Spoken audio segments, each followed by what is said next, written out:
Sweet cravings బాగా ఉన్నప్పుడు కానీ, లేదా చెప్పకుండా ఎవరైనా ఇంటికి చుట్టాలు వచ్చినా, లేదా 5 మినిట్స్లో రెడీ అయిపోయే స్వీట్ రెసిపీ కావాలనుకున్నప్పుడు ఈ రవ్వ లడ్డు పర్ఫెక్ట్ అని నేను అంటాను. సో ఇంకెందుకు లేటు, ఎలా చేయాలో చూద్దాం రండి. దీనికి కావాల్సినవి మనకి సుజీ రవ్వ, షుగర్, ఇంకా నెయ్యి అనమాట. ఇప్పుడు సుజీ రవ్వ ఎంతైతే తీసుకుంటామో అదే క్వాంటిటీతో షుగర్ అయితే తీసుకొని రెండు కూడా సపరేట్గా ఫైన్ పౌడర్లా మిక్సీ చేసుకొని పక్కన పెట్టుకోండి చూపిస్తున్న విధంగా. ఇప్పుడు నెయ్యి అయితే వేడి చేసుకొని, డ్రై ఫ్రూట్స్ అయితే ఆప్షనల్ అండి, నేను ఇక్కడ ఓన్లీ కిస్మిస్ అయితే వేస్తున్నాను.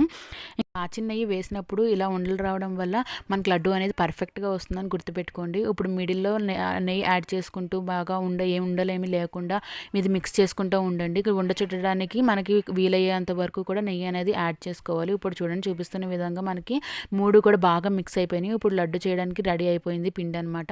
ఇంకా చూడండి ఒకటొకటిగా లడ్డూలు చేసుకొని స్టోర్ చేసుకోవడమే 8 కంటైనర్లో. ఇవి మనకి మినిమం ఒక 4 to 5 డేస్ వరకు నిలువ ఉంటాయి. టేస్ట్ అయితే చాలా బాగుంటుంది. మీరు కూడా ట్రై చేయండి. మన ఛానల్